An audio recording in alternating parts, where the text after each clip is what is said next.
क्या आपको ऐसा फील हो रहा है कि बिना वजह के आपके कामों में रुकावट आ रही है? बहुत ज़्यादा मेहनत करने के बाद भी आपको अपनी जो मेहनत है उसके अकॉर्डिंग रिजल्ट नहीं मिल पा रहा है। तो ऐसा क्यों होता है?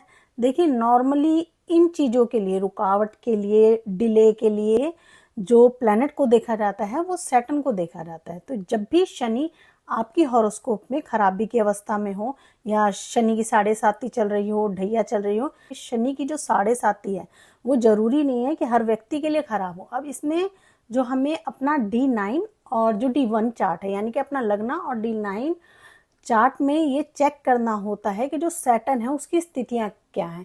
यही आप केपी में यानी कस्त कुंडली में भी चेक करेंगे और इसकी डिग्री के अकॉर्डिंग भी चेक करेंगे कि डिग्री के अकॉर्डिंग जो है सैटर्न वो आगे या पीछे वाले भावों में तो नहीं खिसक गया है जिसकी वजह से आपको दिक्कत आ रही है। ठीक है जी, क्योंकि सैटर्न के पास जो है वह 3 दृष्टियां होती हैं। ठीक है, तो जब भी वह आगे या पीछे खिसक जाता है डिग्री वाइज, तो जो वह दृष्टि डाल रहा है यानी जिन जिन भाव पे उसकी तीनों दृष्टि पड़ रही है, ठीक है, तो उसके अकॉर्डिंग जो है वो रिजल्ट चेंज हो जाते हैं। और जब रिजल्ट चेंज हो जाते हैं तो कई बार क्या होता है कि आपको देखकर ऐसा लग रहा है कि सैटर्न जो है वह अच्छी जगह प्लेस है, और लेकिन आपकी जो हॉरोस्कोप है और वह डिग्री के अकॉर्डिंग बता रही है कि वह खिसक गया है। तो ऐसे में सैटर्न अच्छे होने के बाद भी आपको उसके अच्छे परिणाम नहीं मिल रहे होते।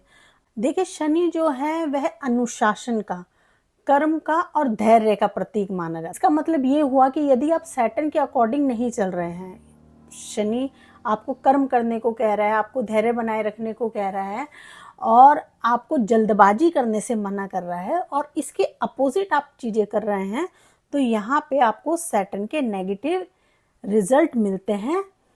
ऐसे में आपको शनि की कौन सी रेमेडी करना चाहिए जो आपको सैटर्न के जो गलत प्रभाव आपकी कुंडली में हैं उससे थोड़ा निजात मिले। देखिए, ठीक बिल्कुल कुछ नहीं होता है, एकदम से ठीक हो जाएगा ऐसा नहीं होता। इन प्रभावों को बढ़ाया या घटाया जा सकता है। यदि कोई पॉजिटिव है तो उसकी पॉजिटिविटी को बढ़ाया जा सकता है, यदि कोई नेगेटिव है तो उसकी नेगेटिविटी को कम किया जा सकता है। जैसे सिंपली जब हम बीमार होते हैं तो हमारे शरीर में यदि दर्द है तो उन दर्द से लड़ने के लिए, उस पेन से रिलीफ के लिए हमें डॉक्टर जो है वो मेडिसिन देते हैं। जब तक उस दवाई का असर रहता है तब तक हमें दर्द में आराम रहता है। तो जो एस्ट्रोलॉजी भी है तो सेम पैटर्न पे सारी ही विधाएं जो हैं इनमें यही प्रोसेस यूज होता है कि थोड़े टाइम के लिए रिलीफ मिल जाता है, और वह रिलीफ जो आपको मिलता है ऐसे में आप कुछ करने योग्य हो जाते हैं। इस तरीके से जो है जो उपाय काम करते हैं। अब देखिए, शनि के लिए आप कौन से उपाय को कर सकते हैं। देखिए, शनि के लिए बहुत अच्छा उपाय होता है कि हर शनिवार को पीपल के पेड़ के नीचे सरसों के तेल के दिए को जलाना। अब देखिए, ये उपाय जो है वह लॉजिकली भी कितना सही है। देखिए, जो पीपल का पेड़ है वह विष्णु जी से माना जाता है, यानी जो पीपल है उससे बहुत ज्यादा आप देखेंगे साइंटिफिकली तो ऑक्सीजन निकलती है। ठीक है, यानी वो हमारे एयर को प्यूरिफाई करता है। एयर के प्यूरिफिकेशन के लिए हमें पेड़ की जरूरत पड़ती है, तो पीपल जो है वो सबसे ज्यादा प्रोड्यूस कर रहा है ऑक्सीजन को। ठीक है जी, और कार्बन डाइऑक्साइड को अपने अंदर ले रहा है। तो जो पीपल का पेड़ है वो विष्णु जी से रिलेट किया जाता है एस्ट्रोलॉजिकली। जीवन को चलाने के लिए विष्णु जी और लक्ष्मी जी का रोल प्ले होता है। हमारी जो दंत कथाएं हैं, हमारे ऋषि मुनियों ने जो ज्ञान दिया है उसके अकॉर्डिंग हमें पता लग जाता है जी, विष्णु जो है वो पालन करता है। तो जब आप विष्णु भगवान के आगे जाकर मिट्टी के दिए में सरसों के तेल को डालते हैं और वहां पे उसको जलाते हैं। अब देखिए, जब जलाते हैं तो यहाँ पे क्या काम कर रहा है, यहाँ पे अग्नि काम कर रही है, और जो सरसों का तेल हुआ वो डिपिक्ट कर रहा है किसको, वह डिपिक्ट करता है शनि महाराज को। तो सरसों के तेल को जब आप जाके जलाते हैं तो जलाना अग्नि, ये मंगल का प्रतीक है। अग्नि मंगल से देखी जाती है। ठीक है जी, अग्नि ही ऊर्जा का स्रोत है। अब देखिए, भगवान विष्णु के अवतार जो हुए हैं वो श्री राम हुए हैं। वहां पे जाकर आप दिए में तेल जब जलाते हैं तो तेल सैटर्न का प्रतीक हो गया और अग्नि को जला रहे हैं मंगल का हो गया। अब यहाँ पे प्रतीकात्मक रूप से देखा जाए तो यहाँ पे क्या हो रहा है, आप भगवान राम के समीप किसको लेकर जा रहे हैं? हनुमान जी को लेकर जा रहे हैं। अब जब आप राम और हनुमान को मिला देते हैं तो यहाँ पे कष्टों का निवारण हो जाता है।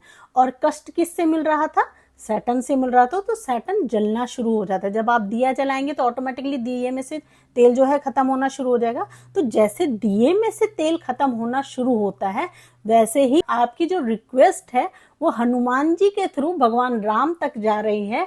और पालनहार को पता चल रहा है, जो आपके जीवन को चला रहा है उसको पता लग रहा है कि आपको ये प्रॉब्लम है और उस प्रॉब्लम से आपको निकाल रहा है। और सैटर्न की एनर्जी जो है वह कम हो रही है। अब यहीं पे देखा जाए तो ये जो पीपल का पेड़ है, क्योंकि राम भगवान किसको डिपिक्ट कर रहे हैं हमारे हॉरोस्कोप में? वह सूर्य को बता रहे हैं।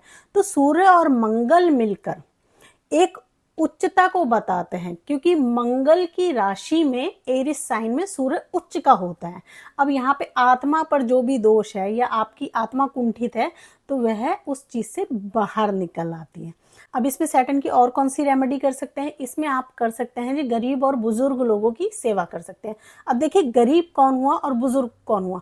बुजुर्ग ऐसा व्यक्ति जो किसी कार्य को करने में सक्षम नहीं है, ठीक है जी, उसकी बॉडी उसका साथ नहीं दे रही।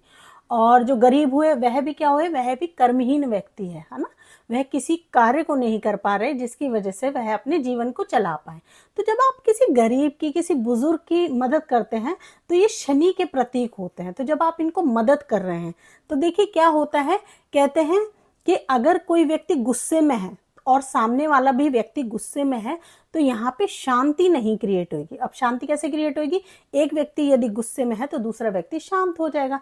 तो उस व्यक्ति को शांत करने के लिए, यानी शनि को शांत करने के लिए उसको थोड़ा सा पैम्पर किया जा रहा है। यहाँ पे हम इसको ये कह सकते हैं, जब आप इनकी मदद करते हैं तो शनि ग्रह को समझ में आता है कि ये जो है कर्महीन की मदद कर रहा है, जो नेचुरल तरीके से व्यक्ति कर्म नहीं कर पा रहा है ना अपनी बॉडी के अकॉर्डिंग। ऐसे में जब आप उनकी मदद करते हैं तो यहाँ पे शनि देव जो है वह प्रसन्न होके आपके जीवन में से कष्टों को, अपने दिए हुए कष्टों को थोड़ा सा कम कर। जब भी आपको शनि से संबंधित कोई दिक्कत आ रही है तो आपने इन 2 रेमेडीज को जरूर अपनाना है और देखना है कि आपके जीवन में क्या परिवर्तन आ रहा है।